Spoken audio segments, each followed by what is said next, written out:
Buenos días, futuros residentes, futuras residentas, ¿cómo estamos? Bueno, ya veo que ayer os pillé un poquito, que la pregunta os pareció difícil. Decía, ¿qué es falso respecto al ciclo menstrual? 1. A mediados de la fase folicular y al seleccionarse el folículo que va a ovular, los niveles de estrógenos comienzan a aumentar de forma progresiva. 2. A nivel del endometrio se produce proliferación glandular.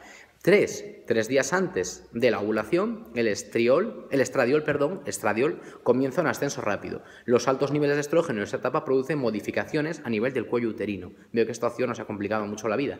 4. Los niveles de progesterona aumentan considerablemente después de la ovulación, alcanzando sus valores máximos en el día 10-12 de la fase lútea. Bueno, ¿cuál era la falsa? Pues la falsa era la opción número 4. Y veo que os ha costado un montón y es verdad, era una pregunta muy difícil. Pero luego las pongo fáciles y me decís que qué mal, que me he pasado de fácil, ¿no? Así que, bueno, sirve para repasar un poquito. Os cuento, mirad, durante los primeros días de la menstruación, los niveles de FSH y de LH comienzan a subir gradualmente. ¿Qué hacen? Pues producen un reclutamiento folicular, sobre todo provocado por la FSH. Lo que sube la LH es mínimo y es la FSH la que más provoca esto.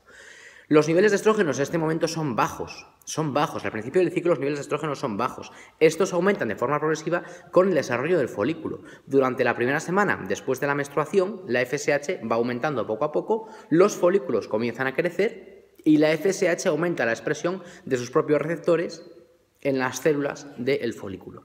Estos son los que empiezan a producir estradiol en pequeñas cantidades. Eso es durante la primera semana. Durante este periodo, como os decía, los folículos producen una cantidad pequeña de estrógenos, pero la FSH sí que va subiendo.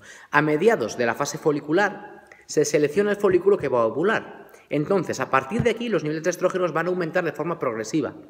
El folículo que consiga más números de receptores de FSH, máxima actividad aromatasa y que produce la mayor concentración de estrógenos, es el que se va a convertir en el folículo dominante, es el que va a ganar el tienes talento de los folículos y el resto van a atrofiarse y van a pasar a ser folículos atrésicos. Este aumento de estrógeno es el que indica el inicio del periodo fértil del ciclo menstrual. ¿Cómo está la progesterona durante ese tiempo? Baja sin ninguna duda porque no hay cuerpo lúteo. Y a nivel endometrial, ¿qué se produce? Una proliferación glandular, por eso a esta etapa le llamamos fase proliferativa. ¿Y a qué se debe? A los estrógenos, sin ninguna duda. Continuamos. Un poquito más allá, justo 3 días antes de la ovulación, el estradiol, ¿qué pasa? Que comienza a hacer un ascenso rápido. Como consecuencia de este alza, se produce un aumento brusco de la LH, que es la hormona pico, la hormona gatillo. Y este aumento brusco de la LH es la que provocará la ovulación. Mirad, los altos niveles de estrógenos de esta etapa producen también modificaciones a nivel del cuello uterino. Es lo que llamamos la válvula de la fertilidad. Y veo que con esto os he pillado. Decís, ¿la progesterona es la que afecta al cuello? No, la progesterona lo que hace es que espesa el moco cervical en la fase lútea. Pero la que abre el cuello para que pasen los espermatozoides durante la ovulación es los altos niveles de estrógenos, que esta pregunta era un poquito trampa. Es lo que llamamos la válvula de la fertilidad, que era un poquito más difícil de saber, sin ninguna duda.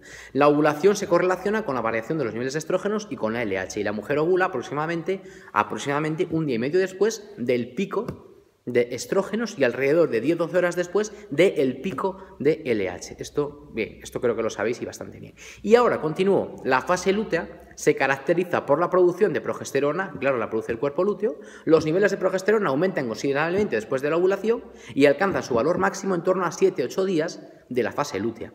No a los 10-12 a los 10 días, como dice la opción número 4. Por eso es falsa. Como dice Ángel, nuestro cartagenero, si fuera así, la menstruación tendría que venir más tarde, pero la menstruación viene el día 28 y tiene que haber varios días antes la caída de hormonas. Por ese motivo, esta es la opción falsa. Pero acordaros, cuando no sepáis, es fácil falsear las cifras en una opción.